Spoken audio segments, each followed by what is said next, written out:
வணக்கம் மக்களே, இன்னைக்கு நம்ம பார்க்க போற மான்வா நம்ம ஹீரோ கேம் வேர்ல்டில் டீமன் லாடா மாறிடுவான். ஆனால் அந்த டீமன் லாடு செத்து போயிடுவாங்கிறது நம்ம ஹீரோக்கு தெரியும். அதனால அந்த இதுலேருந்து நம்ம எப்படி தப்பிக்கிறது, அதுக்காண்டி விவசாயத்தில் நம்ம ஹீரோ குதிச்சிருவான். அதை பற்றின கதை தான் இது. உங்களுக்கு இந்த வீடியோ பிடிச்சிருந்துச்சுன்னா லைக் பண்ணுங்க, ஷேர் பண்ணுங்க, மறக்காம சப்ஸ்கிரைப் பண்ணிடுங்க. நீங்க இப்போ பார்த்துக்கிட்டு இருக்கிறது விபிஎஸ் கிளாஸ் தமிழ். இப்போ நம்ம ஹீரோ சொல்கிறான், இது ரொம்ப ஈஸியான வேலை தான். நீ என்ன பண்ணணும்னு தெரியுமா? கட் பண்ணும்போது ஈக்குவலாக பார்த்து கட் பண்ணணும். அப்படி கட் பண்ணணும்னு சொன்னேன்னா நல்லா. நீ கட் பண்ணும்போது ஈக்குவலான ஸ்ப்ரவுட் இருக்கணும். அதாவது அங்கிட்டும் அதிகம் இருக்கக்கூடாது, இங்கிட்டும் அதிகம் இருக்கக்கூடாது. ரெண்டு பக்கமும் ஈவனாக இருக்கிற மாதிரி பார்த்துக்க. அப்படி கட் பண்ணணும்னு சொன்னால் தான் நமக்கு இன்னமும் நிறைய விளைச்சல் கிடைக்கும். நான் சொன்ன மாதிரியாவது ரொம்ப ஈஸியாக இருக்கு பாரு. சரி, இந்த பொட்டேட்டோ வருது, இதை கட் பண்ண அப்படின்னு நம்ம ஹீரோ வீசுறானா. அதை பார்த்துட்டு அவள் கத்துறா, நான் இதை கட் பண்ணுறேனே முதல்ல சொல்லவே இல்லை.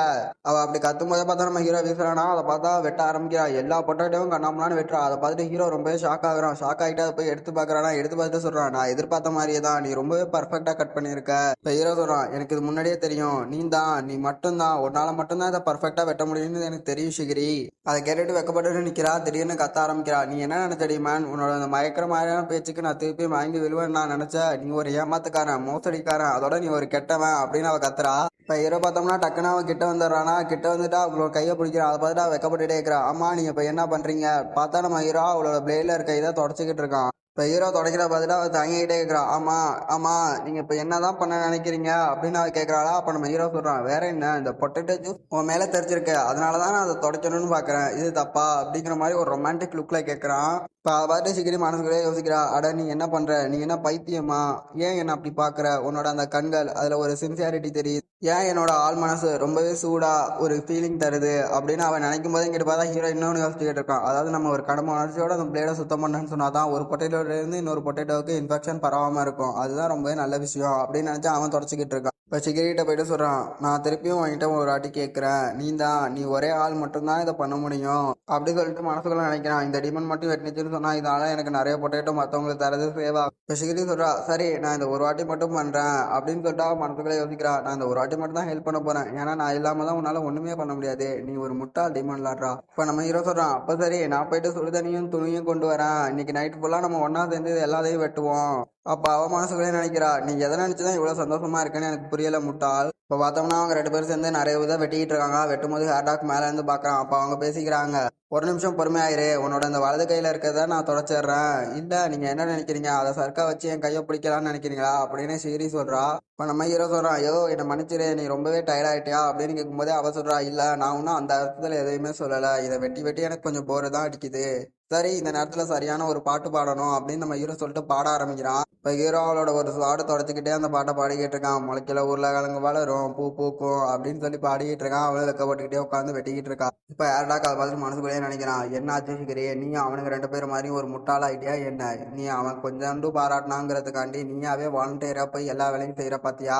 இப்போ நமக்கு ஆசராட்டை காட்டுறாங்க. ஆசராட்டை பார்த்தா எப்பயும் போல அதே டைலாக தான் கேட்குறான், நான் ஏன் வாழ்கிறேன், நான் எதுக்காண்டி வாழணும், ஒரு லைட்டிங் ராடாக நான் வாழ்கிறதுனால என்ன பையன், இதனால நான் வாழ்க்கை ஃபுல்லாக கஷ்டப்பட்டுக்கிட்டே தான் இருக்கேன், ஏன் நான் வாழணும், ஏன் நான் ஒரு லைட்டிங் ராடாக இருக்கணும், இந்த லைட்டிங் ராடாக இருக்கிற அளவுக்கு நான் ஒருத்தியான லைஃபாக வாழ்கிறேன். இப்போ பார்த்தோம்னா அந்த சின்ன பொண்ணு வருது, வந்துட்டு சொல்லுது, லார்ட் ஆசராட் பெரியவங்களாம் சேர்ந்து உங்களுக்காண்டி சின்ன உருளாங்க கொடுத்துருக்காங்க, நம்ம வேணா ஒரு சின்னோண்டு கேம் விளாடுவோமா அப்படின்னு அவள் கேட்குறாளா. அதை பார்த்து ஆசராட் கேட்குறான், ஏ பொடுசு நீ மனசில் என்ன நினச்சிக்கிட்டு இருக்க, என்ன மாதிரியான ஒரு ஹை ரேங்கிங் டீமன் போய் உன்ன மாதிரியான ஒரு லோ ரேங்கிங் டீமனோட விளாடுவேன்னு நான் எதிர்பார்த்தியா? நீ மட்டும் இப்போ என் பக்கத்தில் வந்தேன்னு வச்சுக்கேன், உன்னை அப்படியே முழுசாக சாப்பிட்ருவேன் அப்படின்னு அவன் சொல்கிறான். அவன் சொல்லும் போதே அந்த பொண்ணு பார்த்தா உருளாங்க தூக்கி அவன் நோக்கி வீசிக்கிட்டு இருக்கா. அதை பார்த்துட்டு அவன் கத்துறான், உன்னால் ஒரு உருளாங்க கூட குறிப்பாத்து வீச முடியல, நீ எல்லாம் வச்சுக்கிட்டு என்ன பண்ணுறது, இங்கே பாரு இங்கே பார்த்து வீசு, இல்லைன்னா நான் உன்னை கொல்ல போகிறேன் அப்படின்னு ஆசராட் கத்திக்கிட்டு இருக்கான். இப்போ ஏர்டாக் வந்து ஆசராட்டை பார்த்து சொல்கிறான், அதாவது ஆசராட்டை இனிமேல் கணக்கில் எடுத்துக்க முடியாது, ஏன்னா அவன் தோற்று போய் ஒரு முட்டாள் ஆகிட்டான், அதோட இப்போ அவன் ஒரு குப்பை மாதிரி தான் அந்த இடத்துல இருக்கான். பார்த்தோம்னா நம்ம ஹீரோ கத்திக்கிட்டே வருவான், எல்லா ஃபார்மர்ஸும் இங்கே கவனிங்க, நம்ம விளைவிக்க வேண்டிய பொட்டேட்டோவை நாங்கள் கட் பண்ணி கொண்டு வந்துட்டோம். அதை பார்த்துட்டு எல்லாரும் கத்திக்கிட்டே வர்றாங்க. ஒரு வழியாக நம்ம பொட்டேட்டோவை நம்ம இடத்துல விளைய வைக்க போகிறோம்.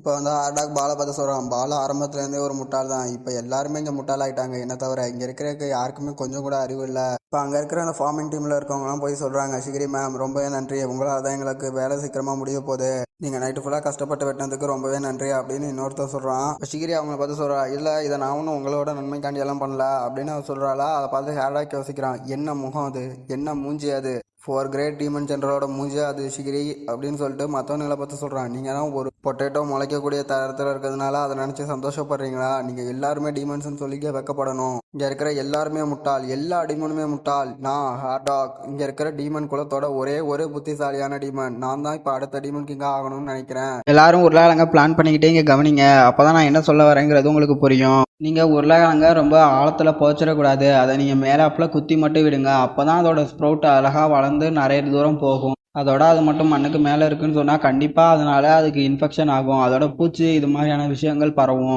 இப்போ பால் சொல்கிறான், பால் வந்து அந்த மாதிரியான பூச்சியை கொல்றதுல ரொம்பவே சிறந்தவன். அதனால பால் வேணா அதை கொல்லட்டுமா? அதை கேட்டுட்டு சொல்கிறான், நீ வாயை மூடிட்டு சும்மா இரு பால், அது மட்டும் போதும். நம்ம விதைக்கிற ஒரு பொட்டேட்டோ சீட்லேருந்துமே கண்டிப்பாக ஒன்று இல்லைன்னா அதுக்கு மேலான நிறைய இடத்துலேருந்து அது முளைக்கும். நீங்கள் இப்போ சொல்லுங்கள், ஒரே இடத்துல முளைக்கிறது நல்ல விஷயமா இல்லை நிறைய இடத்துல முளைக்கிறது நல்ல விஷயமா அப்படின்னு நம்ம ஹீரோ கேட்குறான். அதை கேட்டுட்டு கூட்டமாக கத்துறானுங்க, நிறைய இடத்துல முளைக்கிறது தான் ரொம்பவே நல்ல விஷயம், இல்லை கம்மியான இடத்துல முளைக்கிறது தான் அது ரொம்பவே நல்ல விஷயம் அப்படின்னு நம்ம ஹீரோ சொல்கிறானா. அதை பார்த்துட்டு ஏர்டாக் யோசிக்கிறான், என்ன ஒரு பரிதாபமான நிலைமை. இது மாதிரியான விஷயங்களை தெரிஞ்சுக்கிட்டு இவனுங்க என்ன பண்ண போகிறானுங்க.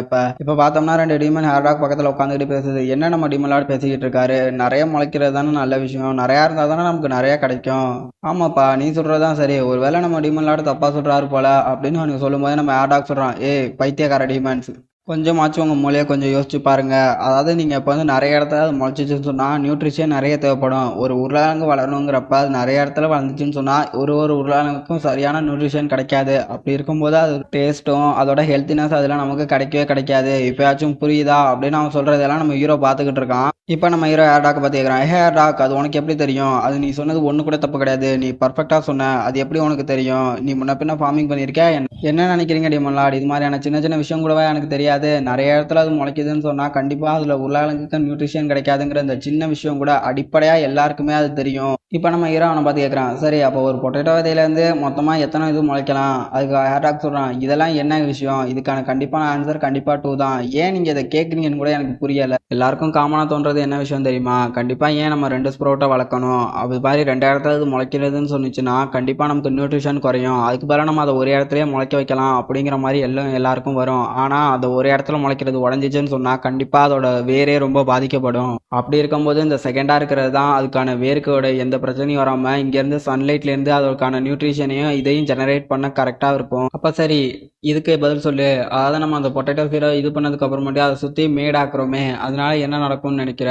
அதாவது நம்ம சொன்னோம்னு பார்த்தோம்னா அதனால கூட நிறைய இது வளரும்னு நீங்கள் இப்போ என்கிட்ட கேட்குறது எனக்கு புரியுது. அப்படி இருக்கும்போது நமக்கு தேவையில்லாத நிறைய செடி கூட வளரும். ஏன்னா நம்ம இந்த மண்ணை நிறைய இதுலேருந்து சேர்ந்து செஞ்சுருக்கோம். மரப்பட்ட சாம்பல் இது மாதிரி நிறைய நியூட்ரிஷன் இதுன்னு கலந்துருக்கிறதுனால கண்டிப்பாக உருளைக்கிழங்கு செடி மட்டும் வளரணும்னு சொல்ல முடியாது. கண்டிப்பாக அதில் நிறைய களையும் வளரும். நம்ம அதை களையெல்லாம் எடுத்தே ஆகணும். இது மாதிரி ஏர்டாக் சொல்கிறத கேட்டுட்டு எல்லாருமே ஷாக் ஆகுறாங்க. ஒருத்தரும் ஷாக் ஆகுறாங்களா? இதை கடைசியாக கேட்டுட்டு ஹீரோ, எல்லாரும் கை தட்டுங்க, ஏர்டாக்கு கை தட்டுங்க அப்படின்னு நம்ம ஹீரோ கத்துறான். நம்மளோட ஃபார்மிங் ஜீனியஸ் ஆன ஏர்டாக்கு எல்லாரும் கை தட்டி உங்களோட கரகோஷத்தை எழுப்புங்க. இப்போ எல்லாரும் கத்துறாங்க, ஜீனியஸ் ஜீனியஸ் ஜீனியஸ் ஜீனியஸ் அப்படின்னு கத்துறாங்களா? அதை கேட்டு ஏர்டாக் கடுப்பாகிற மாதிரி மூஞ்சி வச்சிருக்கான். அதுக்கப்புறமேட்டு மனசுக்குள்ள நினைக்கிறேன், அம்மா என்ன முட்டாள்னு தான் சொல்லுவாங்க, ஆனால் இவங்கெல்லாம் பாராட்டுறதை பார்த்தா எனக்கு அது ரொம்ப சந்தோஷமா இருக்கு. இங்கே என்னதான் நடக்குது, நான் ஏன் ஒரு முட்டாள் மாதிரி அழுகிறேன் அப்படின்னு அவன் மனசுக்குள்ள யோசிச்சுட்டு இருக்கும்போது நம்ம ஹீரோ கிட்ட போறான் ஏர்டாக். இப்போ வில்லத்தனமா ஃபேஸ் வச்சுட்டு சொல்றான், உனக்கு இருக்க இந்த திறமைக்கும் இந்த புத்திசாலித்தனத்துக்கும் கண்டிப்பா நம்மளோட டீமன் கைண்ட்லேயே இருக்கிற புத்திசாலியிலே நீ தான் ரொம்பவே புத்திசாலியானவன். அப்படி இருக்கும்போது நான் உனக்கு ஒரு முக்கியமான ஒரு வேலையை தரலான் இருக்கேன். இன்னையிலேருந்து இந்த ஃபார்மிங் லேண்டுக்கு, அதாவது இந்த ஃபார்மிங் டீமுக்கு நீ தான் லீடர் சீஃபா இருக்க போற. இதை கேட்டுட்டு ஏர்டாக் கடுப்பாகிறான், என்ன நினைக்கிறீங்க?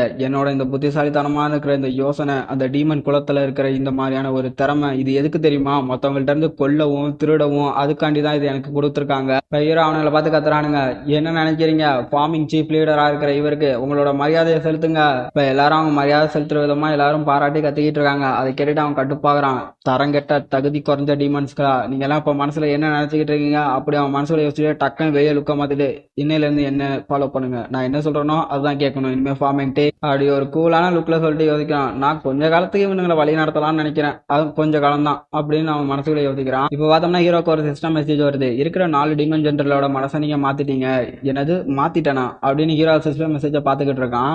பால் ஒரு முரடன் கோவக்காரன், யார் பேசினாலும் மதிக்க மாட்டான், மரியாதையே கொடுக்க மாட்டான். அப்படியாப்பட்டவன் இப்போ உங்களுக்கு ஒரு உண்மையான ஒரு விசுவாசியா இருக்கான். என்ன அதை நானா பண்ணேன், எனக்கு எந்த ஐடியாவுமே கிடையாதுப்பா அப்படின்னு ஹீரோ யோசிக்கிறான். ஃப்ரெண்டே இல்லாத ஆசராட்டுக்கு நீங்க ஒரு ஃப்ரெண்டை கொடுத்துருக்கீங்க, அதோட அவனோட அந்த கோவப்படுற தன்மையை நீங்க குறைச்சிருக்கீங்க. என்னது ஃப்ரெண்டா? அப்படி யாரும் நான் அவனுக்கு கொடுத்தனா என்ன? பனிப்பாறை மாதிரி இருக்கிற சிகிரியோட மனசை நீங்க உருக்கி அவளுக்குள்ள ஒரு காதலுங்கிற ஒரு விஷயத்த புகுத்திருக்கீங்க.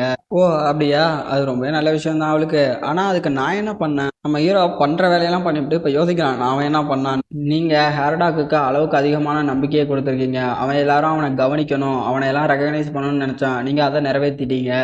இந்த 4 பேரோட மனசை என்னால சுத்தமா புரிஞ்சுக்க முடியலப்பா. எல்லாருக்கும் ஒரு ஒரு வகையான ஒரு டிஃப்ரெண்டான எண்ணங்கள் இருக்கு. இதனால உங்களுக்கு 200 ஹாப்பி பாயிண்ட் தராங்க. அதோட உங்களுக்கு ஒரு புது ஸ்கில்லா பிளடி ஐன்னு ஒரு ஸ்கில் தரப்படுது. என்னது பிளடி ஐஸா? இது மாதிரியான ஒரு ஸ்கில் கேம்லயே கிடையாது. ஒருவேளை இதுவும் அந்த ஃபார்மர் த்ரோன் மாதிரி ஒரிஜினலா இந்த கதையிலே இருக்கக்கூடிய ஒரு ஸ்கில்லா இருக்குமோ? இந்த ஸ்கில் என்னன்னா, அதாவது உங்களால கொஞ்ச நேரத்துக்கு ஃபியூச்சரை பார்க்க முடியும். அதோட இது கூல் டவுன் ஆக 6 மணி நேரம் ஆகும். அதாவது ஒரு லிவிங் கிரியேச்சர் இல்லைன்னா ஒரு பொருள், அதுவும் இல்லைன்னா ஒரு வானம், அதாவது உங்களால வானத்தை கூட பார்க்க முடியும். ஒரு நிமிஷம் இரு, என்னால வானத்தை பார்க்க முடியுமா? அது வானத்தோட ஃபியூச்சரை கொஞ்ச நேரத்துக்கு பார்க்க முடியுமா? சூப்பர்.